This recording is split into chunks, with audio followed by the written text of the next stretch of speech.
Hey everyone, Marcus Lopez here. Welcome to another episode of Black Sweater Talk. We have arrived at Friday, that day that so many people look forward to, especially those who get to work the 9 to 5. And you know, it's been a really interesting week. I don't know if you're like me, I'm kind of a news junkie, and I've been really following what's been happening in the UK over Brexit and kind of the quote-unquote disaster that they've fallen into with that. But the other interesting thing that has happened this week, or that really was a news headliner, was the outage at Facebook and WhatsApp and Instagram.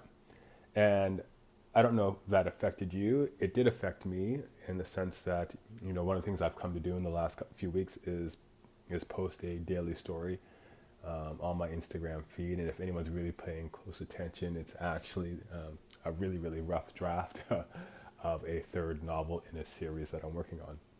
But I went to post that yesterday afternoon, and you know, I couldn't do it. It would post, but it would just kind of hang there. And when I tried liking someone else's post, I couldn't do that. And then eventually I just couldn't even see any of my posts. So I Googled, you know, Instagram down, and all these news articles came up about this massive outage. I learned that on Twitter, the hashtag Facebook down had gone viral. And, you know, it really spoke to me in the sense that, man, we live in crazy times. Our dependence on social media, how we, in so many aspects, can't or don't want to live without it. And again, you know, it reminded me just kind of how crazy things have gotten. And it's just so different from when I was a child. Yes, technology has changed, and it has improved our lives on so many levels. It has changed how we live and work. But you know, when I look at some of the other changes that are also happening in tune with this, I see how our politics have become more divisive and ugly, and that there really isn't a filter anymore with the politicians we've elected to quote-unquote lead us and to role model the way. You know, it's a me first world, all about me, and just trying to keep up can be exhausting, especially when all you're trying to do, I think any of us are really trying to do in this life, is to follow our own path and to do what we love. And I think what we're also trying to achieve, and what I'm hoping to achieve, and what I hope you're hoping to achieve, is to be a beacon of hope in a world that seems to be turning in on itself. And I think to do that, you know what, some days you just have to put your head down and forge ahead and find a way to bring balance to your life. And that's what the outage with Facebook really had me thinking about yesterday. How do we find balance? What does balance now mean? As I said, when I think about my childhood, I think about really simpler times. You know, I won't pull a Blanche Devereaux here, but I will let you know that I was born in 1973, and at the time, Pierre Elliott Trudeau was the Prime Minister of Canada, and Richard Nixon was the President of the United States. They had just started building earlier in February of 1973 the CN Tower here in Toronto. You know, I grew up playing the Commodore 64, the VIC-20, and Atari games consoles. You know, playing for me meant swimming in the pool in the backyard, or going outside and playing tag or hide and seek or Red Rover with our neighbors and friends, or going for long bike rides, building forts in the woods. I didn't have a cell phone to play games on. You know, in the summer, my parents, they took us camping, which I hated. And I never did grow into an appreciation for camping, even though I tried it in my late 20s and early 30s. You know, we also took day trips to visit families in other parts of the province. And in the summer, we went strawberry picking, and in the fall, we went and picked apples. That was just life. That was what I call simpler times compared to today, which seems to just be, you know, so crazy. But, you know, now that I'm in my mid-40s, I have a greater appreciation for the fact that we are really only on this planet for a limited time. And a lot of us, we have big dreams. I have big dreams. I want to be a best-selling author.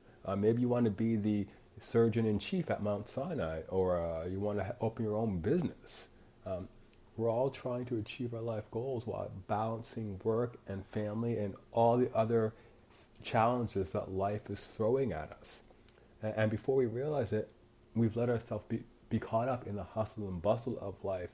I said we're just trying to keep up, and we're really unable to resist that temptation to rush. And that's something that I've been working on, I'm going to say, for years. Because I am always looking at, how much time do I have today? What can I squeeze in? And, can I, more or less do it all? And as soon as I start to rush, I know that things are going to crumble, or things just aren't going to go the way that I want them to. It happens to me almost every day when I am at home cooking, and I look at the clock, and my partner likes to eat at 5:30, which is really, really early for me. So at 4 o'clock I start to panic, and I start rushing, and I'm chopping the vegetables, and I'm just zooming along, and the next thing I know, I turn around and I twist my body and hit something, and all the vegetables are on the floor, and I'm going for that 10-second rule, let me tell you. But again, it's trying to just slow down and enjoy the moment. And I talk about life being crazy and how things have changed, and it brings us back to technology. And technology really has, in a lot of ways, made our lives easier. I am ever thankful for online shopping and banking, the high-speed internet. We have those great self-parking cars now. But I think in a lot of ways, technology has also placed a burden on us. And again, it comes back to social media. One of the things that I've been really struggling with over the last couple of years, and I get my great phases where it goes really well, and then something happens. I get sick, and I fall out of my habits. I fall out of my routine, and as I'm trying to rewrite that novel, I'm reaching for the phone. I'm wondering what's happening on Instagram. I'm wondering what's happening on Facebook. I'm wondering what's happening on CNN and everything that's going on with in American politics.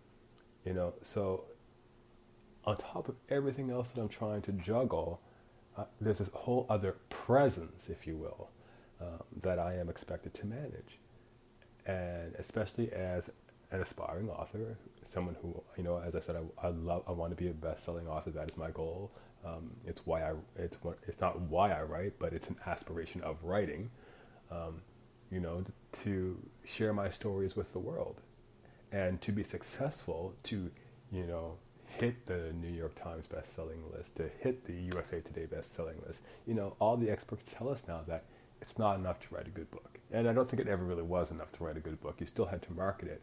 But so much now of marketing they want you to believe is being present on social media, on Twitter, Facebook, Instagram. And it is challenging because, again, you are trying to do it all, and I don't know about y'all, but I can't. And so you make a choice. I think you make a trade-off. And in these last few months, the trade-off for me has been to step back from social media, not step away as I've always wanted to do, and as I've tried to do in the past, but I'm trying to step back, and I'm trying to focus on what will move me towards my goal of becoming a best-selling author. It's not tweeting 60,000 times. It's not posting 50 posts on Instagram. I need to write. I need to be producing material that is publishable, that I can get out into the public domain. That is my first and ultimate step. Because if I cannot do that, it's not going to make a difference if I have 1 million followers on Twitter, or 60,000 likes on Facebook, or another 1 million followers on Instagram. I've got to stay focused on what is true to me and true in my heart. And so again, the question that I ask is, how do we find balance?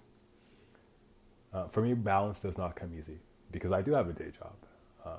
And when I go to that particular environment, it takes me away from the city for 2 to 3 days. And during that time, I'm not writing as much as I could or as much as I would like to. On my days off, I do focus, and there are days when you don't. There are days when I need to rest, or days when emergencies happen and I have to deal with them.